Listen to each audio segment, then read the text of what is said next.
Hey helldivers, welcome back to another Warbond review, with this one focusing on police brutality.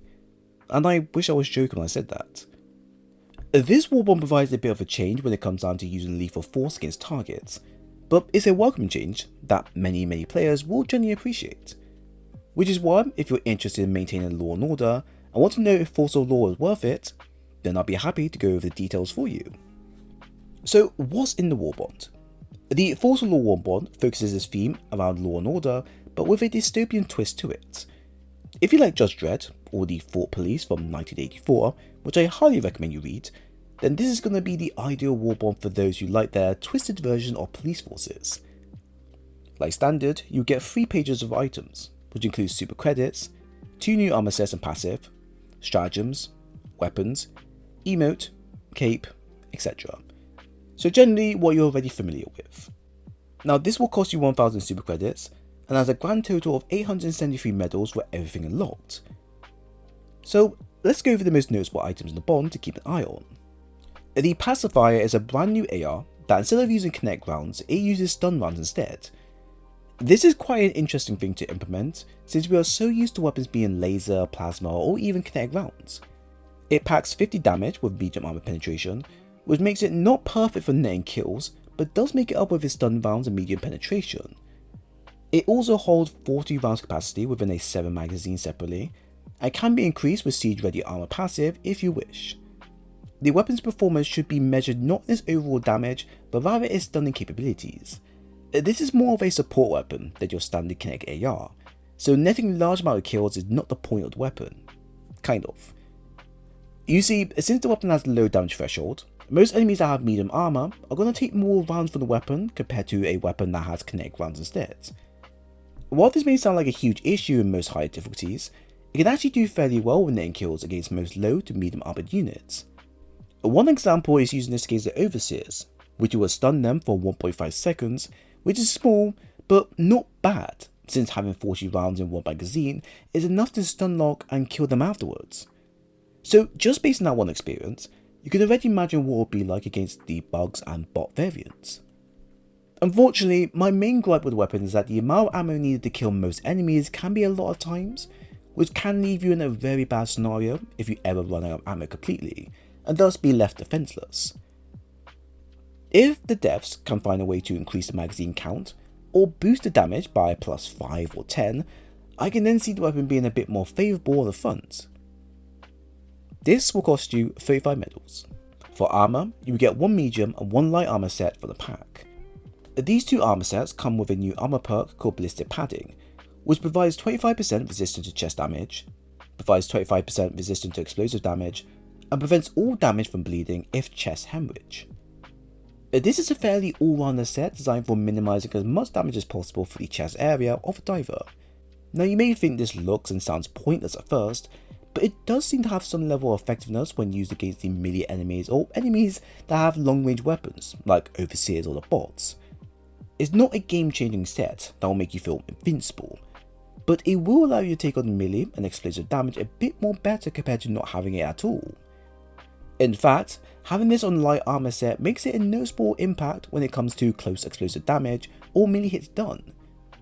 So while we have better passives that provide bigger benefits towards the user, I can see this being useful here and there. And this will cost you 45 and 55 medals each. Now the stun pod booster is the same as the firebomb pods, but it will instead stun enemies caught within its radius. Now it's not a huge radius, and the stun isn't that incredibly long, but I can see this being useful for eradication missions or anything very small and tight knit. However, just like the firepod, there's not really much of a other reason to even use it since there are better boosters out there. It's not really worth the usage to be honest, and this will cost you 55 medals.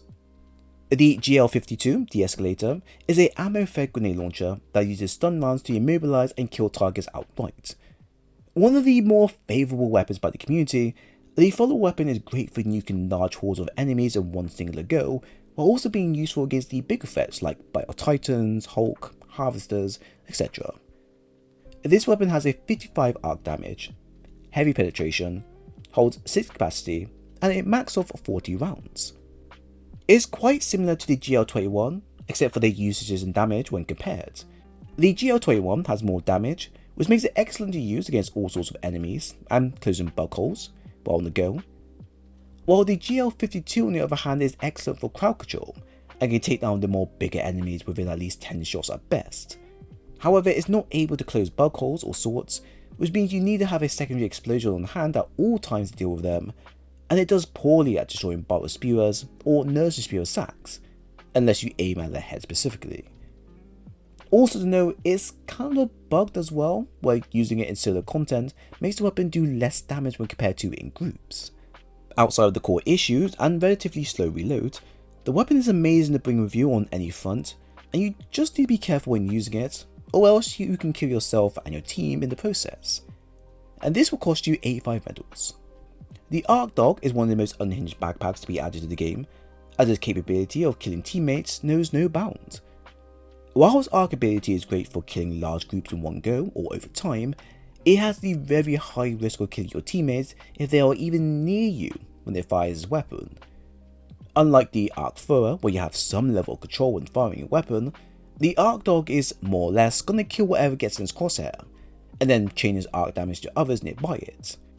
Although you can control it and put the guard dog away when not in combat, just so you don't have any sort of happy accidents. The Arc Dog, when paired up with the Arc Thrower and Arc Tower, makes an amazing loadout for ad control on all levels, and it's really fun to mess around with.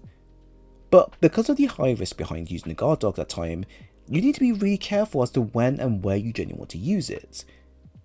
It's good for a whopping 110 medals, but also incredibly risky to equip. The Urchin is a stun grenade that works similar to the thermite grenades, but instead it will stun targets for a 13.7 seconds. Now, since it won't do damage, you can't use this against bug holes or fabricated plants to destroy them from the outside, which is tragic to hear.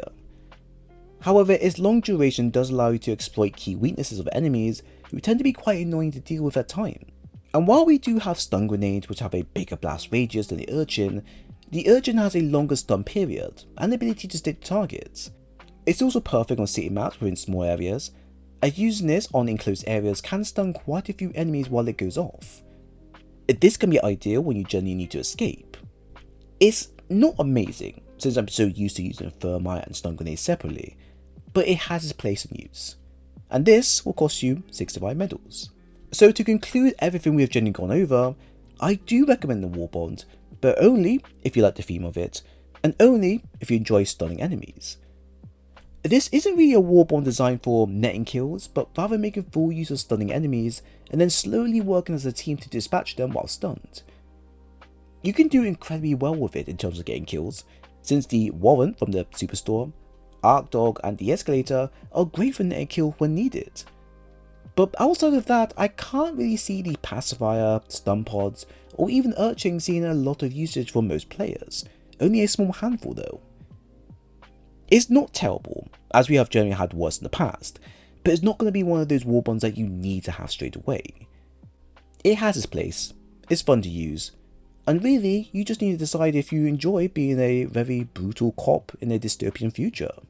So there we have it. I hope you all enjoyed the video. If you have any thoughts on the content or genuinely like what was shown, then always leave a comment, a like and subscribe for more future stuff. It was great seeing you again, helldivers, and I hope to see you again soon.